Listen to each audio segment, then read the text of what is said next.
નમસ્કાર મિત્રો, હું છું ડૉક્ટર મહેશ દાફડા. મિત્રો, એજ્યુકેશન ટચ નામની આપણી ઘર આંગણાની આ યુટ્યુબ ચેનલમાં આપ સૌ મિત્રોનું હાર્દિક સ્વાગત કરું છું. મિત્રો, એજ્યુકેશન ટચ નામની આપણી આ ઘર આંગણાની યુટ્યુબ ચેનલમાં દોસ્તો અત્યાર સુધી 1111 જેટલા ઇંગ્લિશ વ્યાકરણના વિડીયો આ ચેનલ પર અવેલેબલ છે. મિત્રો, 1111 જે વિદ્યાર્થીઓ ધોરણ 9થી 12માં અભ્યાસ કરે છે એવા વિદ્યાર્થીઓ માટે, તેમજ જે વિદ્યાર્થીઓ સ્પર્ધાત્મક પરીક્ષાની તૈયારી કરે છે એવા વિદ્યાર્થીઓ માટે આ અંગ્રેજી વ્યાકરણના વિડીયો ખૂબ જ અગત્યના છે. જે વિદ્યાર્થીઓ સ્પર્ધાત્મક પરીક્ષાની તૈયારી કરે છે એવા વિદ્યાર્થીઓ માટે આ ચેનલ પર પડેલા 1111 જેટલા વિડીયો ખૂબ જ ઉપયોગી બનશે, ખૂબ જ ઉપકારક બનશે. મિત્રો, એટલા માટે આ વિડીયો વધુ શેર કરશો અને આ ચેનલને વધુ સબસ્ક્રાઈબ કરશો. દોસ્તો, કરંટ અફેર્સ, આજે સ્પર્ધાત્મક પરીક્ષામાં કરંટ અફેર્સ એ પણ પરીક્ષાનો એક ભાગ બની ગયો છે.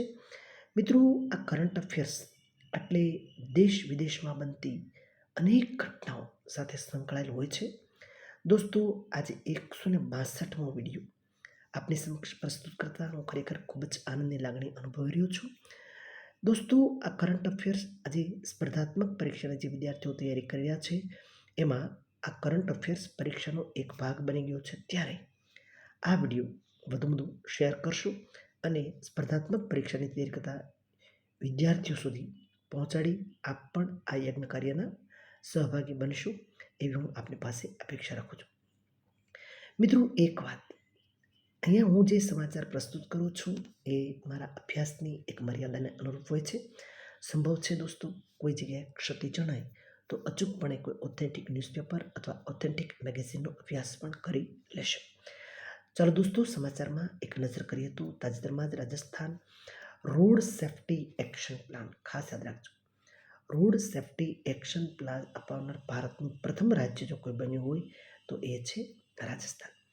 રોડ સેફ્ટી એક્શન પ્લાન અમલમાં મૂકનાર જો કોઈ રાજ્ય હોય તો તે છે રાજસ્થાન. સમાચાર મિત્રો, તાજેતરમાં જ તામિલનાડુના મદુરાઈ ખાતે ફિશરીઝ સમર મીટ 2024નું આયોજન કરવામાં આવ્યું હતું. ક્યાં આગળ કરવામાં આવ્યું હતું તો કે તમિલનાડુના મદુરાઈ ખાતે. શેનું આયોજન કરવામાં હતું? ફિશરીઝ સમર મીટ 2024નું આયોજન ક્યાં કરવામાં આવ્યું હતું તો તમિલનાડુના મદુરાઈ ખાતે. શેનું આયોજન કરવામાં આવ્યું હતું તો ફિશરીઝ સમર મીટ 2024નું આયોજન કરવામાં આવેલું હતું. મિત્રો, તાજેતરમાં જ ઈરાનના ઇસ્ફહાન, ખાસ યાદ રાખજો, ઈરાનના ઇસ્ફહાન ખાતે આયોજિત 54માં, આ પણ યાદ રાખજો, આંતરરાષ્ટ્રીય ભૌતિકશાસ્ત્ર ઓલિમ્પિયાડમાં ભારતે 2 ગોલ્ડ અને 3 સિલ્વર મેડલ પ્રાપ્ત કર્યા છે. કઈ જગ્યાએ તો ઈરાનના ઇસ્ફહાન ખાતે કેટલામાં? 54માં આંતરરાષ્ટ્રીય ભૌતિકશાસ્ત્ર ઓલિમ્પિયાડમાં ભારતની પ્રગતિ 2 ગોલ્ડ 3 સિલ્વર પ્રાપ્ત કરી અને દેશનું નામ રોશન કરવામાં આવેલું છે. મિત્રો, તાજેતરમાં જ કેન્દ્રીય સ્વાસ્થ્ય મંત્રાલય દ્વારા, કયા મંત્રાલય દ્વારા? સ્વાસ્થ્ય મંત્રાલય દ્વારા પ્રથમ વખત, ફર્સ્ટ ટાઈમ, મુસાફરીના વિવિધ માધ્યમો દ્વારા માનવ અંગો, ખાસ યાદ રાખજો, માનવ અંગોના પરિવહન માટે એક માર્ગદર્શિકા પ્રસ્તુત કરવામાં આવી છે, જાહેર કરવામાં આવી છે, જેનું નામ છે standard operating procedure. Standard operating procedure જે માનવ અંગોનું પરિવહન કરે છે એની માટે એક માર્ગદર્શિકા પ્રસ્તુત કરી છે અને તેનું નામ છે સ્ટાન્ડર્ડ ઓપરેટિંગ પ્રોસિજર, SOPs, જાહેર કરવામાં આવેલ છે. કયા મંત્રાલય દ્વારા તો કે કેન્દ્રીય સ્વાસ્થ્ય મંત્રાલય દ્વારા. મિત્રો, તાજેતરમાં જ સેન્ટ પીટર્સબર્ગ ખાતે આયોજિત 10મી બ્રિક્સ પાર્લામેન્ટરી ફોરમમાં ભારતનું પ્રતિનિધિત્વ કોણે કર્યું હતું તો કે આપણા લોકસભાના સ્પીકર ઓમ બિરલાએ આપણા દેશનું પ્રતિનિધિત્વ કર્યું હતું. કેટલામી બ્રિક્સ પાર્લામેન્ટરી હતી તો કે 10મી બ્રિક્સ પાર્લામેન્ટરી હતી. ક્યાં આગળ હતી તો કે રશિયાના સેન્ટ પીટર્સબર્ગ ખાતે આ પાર્લામેન્ટરી યોજાણી હતી. મિત્રો, તાજેતરમાં જ એક વાવાઝોડું આવી ગયું અને જે બંગાળની ખાડી પરથી વાવાઝોડું આવ્યું હતું અને તેનું નામ હતું લોપર. આ વાવાઝોડાનું નામ હતું લોપર. ખાસ નામ યાદ રાખજો. બંગાળની ખાડી પરથી આ વાવાઝોડું આવેલું હતું, ઉત્પન્ન થયેલું હતું અને જે વાવાઝોડાનું નામ હતું લોપર. મિત્રો, તાજેતરમાં જ સાર્વજનિક કલા સ્થાપનો દ્વારા ભારતના કલાત્મક વારસાને પ્રદર્શિત કરવા માટે સંસ્કૃતિ મંત્રાલય દ્વારા શરૂ કરવામાં આવેલ પ્રોજેક્ટનું નામ છે ભારતની જાહેર કલા. ખાસ યાદ રાખજો, સાર્વજનિક કલા સ્થાપનો દ્વારા ભારતના કલાત્મક વારસાને પ્રદર્શિત કરવા માટે સાંસ્કૃતિક મંત્રાલય દ્વારા શરૂ કરવામાં આવેલ પ્રોજેક્ટનું નામ છે ભારતની જાહેર કલા. આ ખાસ યાદ રાખજો.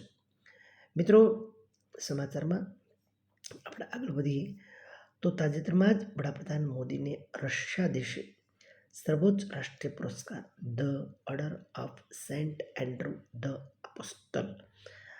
રશિયાનો સર્વોચ્ચ પુરસ્કાર આપણા માનનીય વડાપ્રધાન શ્રી મોદી સાહેબને અર્પણ કરવામાં આવેલો છે, જેનું નામ છે the Order of Saint Andrew the અપોસ્ટલ.